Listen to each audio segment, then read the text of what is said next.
네, 지금까지는 대한민국에 와서 이렇게 쭉 정착하는 과정에 대해서 얘기했는데, 자, 그러면 언니 대한민국에 와서 언니는 참 감사하다라는 부분을 어떨 때 제일 많이 느끼나요?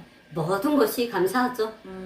새로운 생명을 다시 얻었죠. 그쵸. 한국에 와서 2개월 만에 위암 수술을 하고 또 4년 만에 상피암 수술을 받았고 또 2년 만에 그 수술을 또 받았어요. 그래서 다른 분들은 그냥 위암 수술만 했다고만 알고 있지 이렇게 예, 큰 수술을 뭐 3번, 4번 받은 거는 제가 잘 밝히지를 않아서 모를 거예요. 예. 제가 그때 교육기관에 가서 통일부에 가서 교육받을 때에도 치료를 하면서 그때 교육을 받았어요.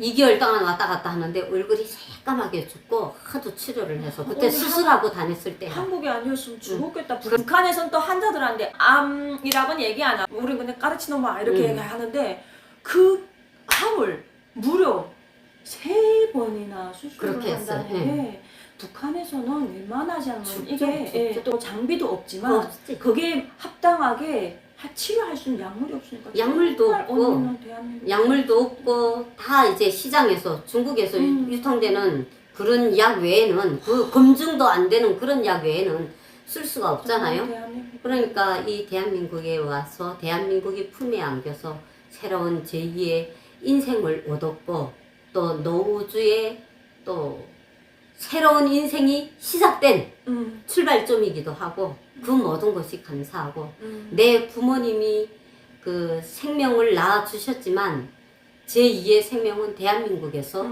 저를 살려내 주셨고 또 대한민국 국민들이 성원에 힘입어서 그 사랑을 먹고 지금까지 성장을 해왔고 새로운 생명을 얻었지요. 국민의 권리를 행사할 수 있는 주민등록증을 받았지요. 또 국민 세금으로 임대 아파트를 받았지요.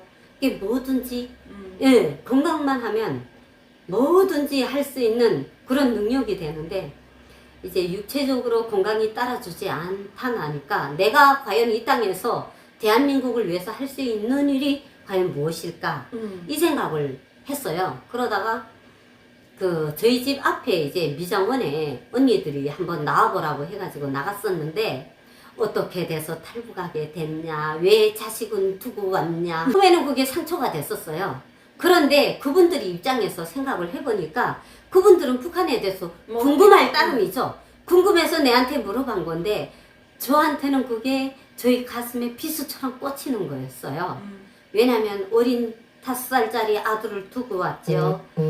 그 늦둥이 아들마저 내 손으로 키우지 못하는 그 엄마의 그 피 터지는 심정을 그거를 이웃분들한테 더 넣어야 된다는 게 너무나도 큰 상처였어요. 근데 그분들 입장에서는 아 이분들이 북한에 대해서 너무 궁금한 게 많아가지고 순수하게 물어보시는 거기 때문에 제가 그 사람들을 탓할 수는 없기 때문에 알려드리기 시작하면서 아 내가 이 일을 하면 되겠구나. 그래서 이제 주변에 아는 분들한테 회전 보관 그 형사님들한테 물어보니까 아 너 선생님한테는 그게 정말 잘 맞을 것 같아요 하면서 아 이거를 대한민국 국민들한테 내가 살아온 북한의 실상을 알려주면 좋겠다. 그리고 제가 또 그냥 뭐 아프다고 집에만 있을 수는 없고 그렇다고 병원에만 다닐 수는 없는 거 아니에요. 근데 지역마다 각 읍면동마다 그런 봉사단체들이 엄청 많더라고요. 새마을 분여회부터 시작해서 새마을 지도자회, 생활개선회, 뭐 바르게 살기, 뭐 청년회 엄청 많더라고. 이게 이제 바르게 살기 들어가서 15년 가까이 봉사활동을 했고요. 언니 봉사라는 건 돈 안 받고 하는 돈 안 받고 자기 근데 시간 처음부터 이거를 언니 알았어요? 그거는 몰랐는데 내가 하나원에서 교육기관에 2개월 있을 동안에도 새벽마다 제일 먼저 일어나서 잠을 못 잔다 했잖아요. 불면증 때문에. 이제 어디서 이제 딱딱딱딱 칼 도마질 소리 나면은 내려가서 무조건 그 일 도와드리고 이랬다 했잖아요. 그리고 북한에서부터 이런 게 봉사가 내가 60세대를 책임진 호주였잖아. 이민반장이었잖아. 그 이민반장 하면서 30대 초반부터 5명이나 굶어 죽고 얼어 죽은 사람, 우리 이민반 사람 5명을 내 손으로 염해서 묻어드렸어. 진짜? 그런 일까지 다 해서 시체까지 다 달랐어. 그런데 내가 뭘 못하겠어. 내가 한국에 와서 지금 암 수술을 2번, 3번 하고도 지금 이렇게 살았는데 우리 대한민국 국민들 세금을 가지고 이렇게 내가 살아서 지금 움직이고 있는데 내보다 못한 사람들을 내려다보면서 그 사람들을 위해서 내가 뭔가를 해야 되겠다. 그래가지고 이제 내 혼자서 1365에 가입도 안 하고 그때 당시에 뭐 가입하는 것도 몰랐고 뭐 그냥 그저 우리 집 앞에 급식봉사소 사회복지관이 있었어요. 연구임대 아파트니까 그쵸. 어르신들 예, 독거노인이라든가 혼자 사시는 분들이 예. 많으니까 그래 이제 거기 나가서 이제 병원 가거나 강의 가는 날 빼놓고는 거의 1년 360일 동안 주말 빼놓고는 거의 했지. 2008년도부터 내가 봉사를 했는데 암 수술하고 복귀를 하고 다니면서 나가서 이제 음식하고 밥 퍼드리고 했는데 2012년도인가 13년도부터인가 1365에 가입을 하라 봉사단체고 가입을 하면은 포인트가 쌓인다 이러면서 뭐 포인트 쌓이든 안 쌓이든 그거는 뭐 관계치 않는데 그래도 이왕 그게 기록에 남는다 하더라고. 그래가지고 그때 이제 1365에 이제 가입을 해가지고 바르기 살기 봉사도 하면서 개인적으로 봉사도 하면서 사실 노인복지관, 장애인복지관, 사회복지관이 다 우리 집 앞에 다 있어요. 매일 그저 봉사를 하다시피 했지. 3년에 한 번씩 시장 표창을 주더라고. 국회의원 표창을 주고 그 오간에 또 대학 공부도 하면서 뭐 사회복지사 자격증, 보육교사 자격증, 상담사 자격증에서 코디네이터, 병원 코디네이터 자격증, 요양보호사 자격증, 뭐 노래 강사 자격증, 레큐레이션 강사 자격증, 실버, 체조 자격증 해서 자격증만 한 20개 땄는가? 부지런히 진짜 대한민국에 와서 열심히 사셨네. 그러면서 이제 정말 대통령상까지 받았다 아닙니까? 명암시계 대통령상도 받고 뭐 내가 이제 많이 부족한 사람이고 건강도 안 좋고 큰 수술도 여러 번 했고 이런 사람이어가지고 내가 많이 부족한 사람이라고 이제 낮추고 살았는데 주변 분들은 또 그렇게 생각을 안 했는가 봐요.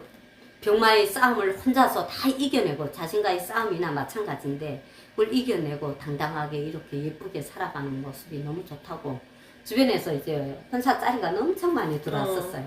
이제 내가 부족하다고 벌써 암 수술을 했다 하니까 바로 다 물러나더라고.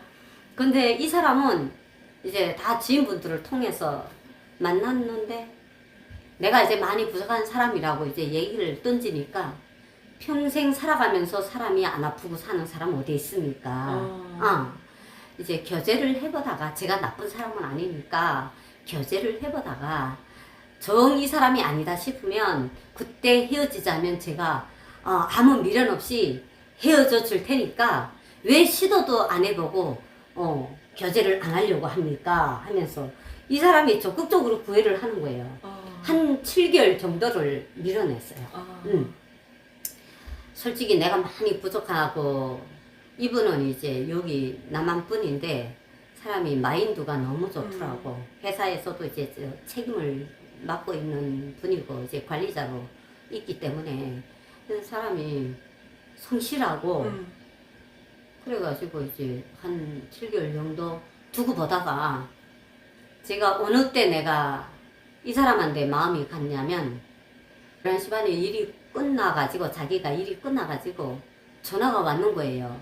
지금 퇴근인데 포항에 그 야경이 이렇게 멋있어요 하면서 사진을 찍어서 보내는 거예요. 근데 그때 당시에 내가 이 목감기가 와서 강사는 먹이 가면은 먹이 생명인데 생명인데 이제 먹이 가면은 야단이잖아요. 근데 목감기가 와서 면역력이 약하니까 진짜 들락날락하는 감기는 다 걸렸었어요. 그때 당시에. 이제 목을 감싸고서 전화를 받는데 목소리가 너무 깔아앉고 안 좋으니까 전화 끊으세요. 이제 수고하셨어요. 들어가 쉬세요 하고 전화를 끊었는데 어머나 1시간 한 20분 있다가 전화가 또 왔는 거예요. 11시 반에 전화가 왔는데 12시 반, 12시 한 40분 돼가 전화가 또 왔어요.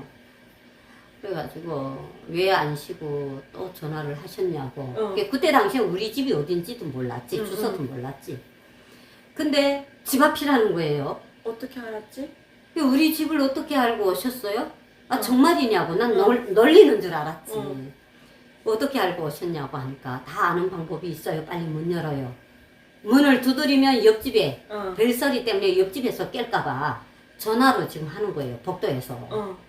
그래가지고 온 것처럼 막 아픈 몸을 일으켜가지고 문을 열어보니까 정말 문 앞에 서 있는 거예요. 그다음으로 집에 안 들리고 우리 집으로 올라왔는 거야. 언니 집 주소 어떻게 알았어? 우리 집 간첩이요? 우리 그 중매해 준 분한테 물어봐가지고 그렇게 이제 알아가지고 거기서 마음이 그 이제 엄밤 내 옆을 그 야간을 하고 한잠도 안 쉬고 날밤 새면서 내 머리맡에 앉아서 찬물 찜질해주고 물 갖다 수건으로 이마에다 대주고 찬물 찜질해주고 물 또다 먹여주고 약 먹여주고 이러는 거예요. 이게 너무 자상하시더라고 사람이. 그래가지고 이제 중매해준 분도 얘기를 하더라고. 인물 체격 보고 남자를 택하려면은 하지 말아라. 이 사람은 정말 버릴 게 하나도 없는 사람이다. 그렇게 얘기를 해 주던데 직접 하는 행동을 보니까 아 정말 이 사람한테 후반기 인생을 맡겨도 괜찮겠구나. 내가 그렇게 힘들지는 않겠구나. 이게 그분도 그러더라고요. 우주 씨 하나 내가 멋매게 살고겠냐고. 그런 능력은 되니까 걱정하지 말고. 예. 평생 살면서 안 아픈 사람 없으니까 나도 아프다고 하면서. 그래 얘기를 해주니, 그렇게 얘기를 해주시니까 저희 주변에 동생들이 아는 동생들이 다 그랬어요. 언니 시집은 뭐하러 가? 혼자 있는 게 편하지. 어제 나를 넣고 말하는 것 같다. 아니 동생들이 모두 그랬어. 이제 내 아는 주변에 시집은 불편이다. 친한 동생들이 다 그랬는데 정말 편하고 시집 형제분들도 많아요. 8형제인데 형제분들도 다 잘해주시고 이뻐해주시고 그냥 내가 왕이라 시집에서도. 그러니까 제가 하고자 하는 일은 봉사활동이고 또 뭐 사회에 관련한 일이고 하니까 뭐 참 음지에서 일하는 그런 나쁜 일 같으면 못하게 했겠죠. 그런데 내가 살아온 14년간의 역사를 보면 정말 열심히 아픈 몸을 이끌고 열심히 살아온 걸 주변에서 다 인정을 해주니까 이분도 그거를 보고 아 정말 자유의 땅에 와가지고 저희 시집 형제분들 다 그래.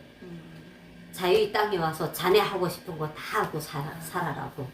그렇게 응원을 해주는 덕분에 지금 예쁘게 가정생활도 하고 있으면서 또 지금은 또 새로운 곳에 도전을 하고 있어요. 네, 여러분 이렇게 또 긴 시간 오늘 정말 우리 노우주 우리 언니의 정말 인생 스토리를 정말 이게 정말 영화로 만들어도 정말 손색이 없을 인생 스토리를 이렇게 쭉 연재해 드렸는데요. 정말 대한민국에서 또 다른 사랑을 찾아가지고 새롭게 지금 행복하게 잘 살고 있고요. 최근에는 또 다른 무언가에 도전을 했습니다. 그래서 우리 노우주 언니의 앞날을 응원하면서 영상 마지막까지 시청해 주셔서 너무 감사합니다. 감사합니다. 네. 예쁘게 봐주세요. 제 채널에 나와주셔서 저 역시 감사드립니다. 우리 안혜경 TV를 사랑해주시는 청취자 여러분 많은 응원 부탁드립니다. 많이 사랑해주세요. 감사합니다. 이렇게 하는 건가? 이렇게 예쁜 네. 사랑.